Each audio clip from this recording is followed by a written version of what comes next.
भीम ने दुर्योधन की जंघा उतार दी थी। वह खून में लथपथ होकर रणभूमि पर गिरा हुआ था।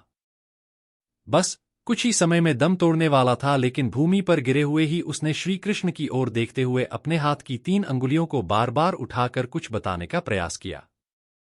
पीड़ा के कारण उसके मुंह से आवाज धीमी धीमी ही निकल रही थी। ऐसे में श्री कृष्ण उसके पास गए और कहने लगे कि क्या तुम कुछ कहना चाहते हो? तब उसने कहा कि उसने महाभारत के युद्ध के दौरान 3 गलतियां की हैं। इन्हीं गलतियों के कारण वह युद्ध नहीं जीत सका और उसका यह हाल हुआ है। यदि वह पहले ही इन गलतियों को पहचान लेता तो आज जीत का ताज उसके सिर होता। दुर्योधन ने बताई 3 गलियां। श्री कृष्ण ने सहजता से दुर्योधन से उसकी उन 3 गलतियों के बारे में पूछा तो उसने बताया। पहली गलती यह थी कि उसने स्वयं नारायण के स्थान पर उनकी नारायणी सेना को चुना। यदि नारायण युद्ध में कौरवों के पक्ष में होते तो आज परिणाम कुछ और ही होता। दूसरी गलती उसने यह बताई कि अपनी माता के लाख कहने पर भी वह उनके सामने पेड़ के पत्तों से बना लंगोट पहनकर गया। यदि वह नग्नावस्था में जाता तो आज उसे कोई भी योद्धा परास्त नहीं कर सकता था। तीसरी और अंतिम गलती उसने की थी वो थी युद्ध में आखिर में जाने की भूल। यदि वह पहले ही जाता तो कई बातों को समझ सकता था और शायद उसके भाई और मित्रों की जान बच जाती। असली कारण श्री कृष्ण ने विनम्रता से दुर्योधन की यह सारी बात सुनी।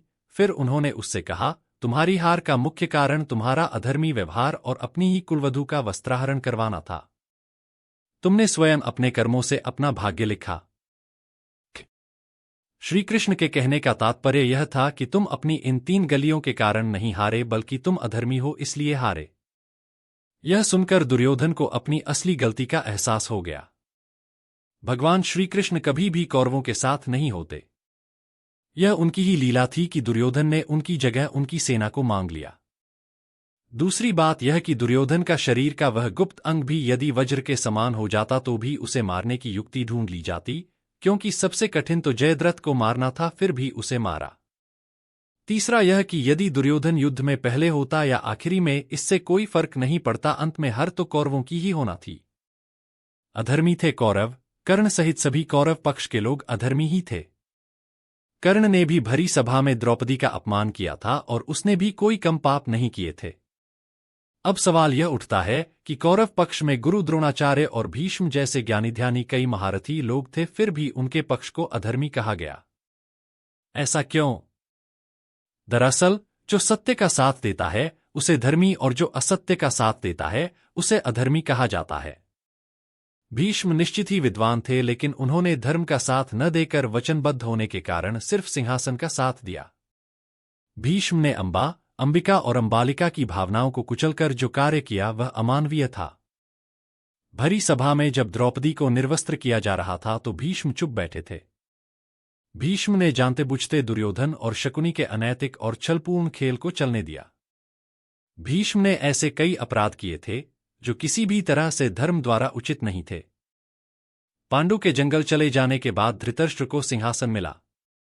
किंवदंती है कि गांधारी धृतराष्ट्र से विवाह नहीं करना चाहती थी, लेकिन भीष्म ने अपनी शक्ति का दुरुपयोग कर गांधारी का विवाह धृतराष्ट्र से कराया था। जब गांधारी गर्भ से थी तब धृतराष्ट्र ने अपनी ही सेविका के साथ सहवास किया, जिससे उनको युयुत्सु नाम का एक पुत्र मिला। गांधारी के लाख समझाने के बावजूद धृतराष्ट्र ने अपने श्वशुर गांधारी के पिता और उसके पुत्रों गांधारी के भाई को आजीवन कारागार में डाल दिया था। मृत्यु से पहले गांधारी के पिता सुबाल ने धृतराष्ट्र से शकुनी को छोड़ने की विनती की, जो धृतराष्ट्र ने मान ली थी। दुर्योधन एक अधर्मी सोच का व्यक्ति था। उसकी जिद, अहंकार और लालच ने लोगों को युद्ध की आग में झोंक दिया था, इसलिए दुर्योधन को महाभारत का खलनायक कहा जाता है। महाभारत की कथा में ऐसा प्रसंग भी आया है कि दुर्योधन ने कामपीड़ित होकर कुंवारी कन्याओं का अपहरण किया था। द्यूत क्रीड़ा में पांडवों के हार जाने पर जब दुर्योधन भरी सभा में द्रौपदी का अपमान कर रहा था, तब गांधारी ने भी इसका विरोध किया था, फिर भी दुर्योधन नहीं माना था। यह आचरण धर्म विरुद्ध ही तो था। जब दुर्योधन को लगा कि अब तो युद्ध होने वाला है, तो वह महाभारत युद्ध के अंतिम समय में अपनी माता के समक्ष नग्न खड़ा होने के लिए भी तैयार हो गया। महाभारत में दुर्योधन के अनाचार और अत्याचार के किस्से भरे पड़े हैं। पांडवों को बिना किसी अपराध के उसने ही तो जलाकर मारने की योजना को मंजूरी दी थी।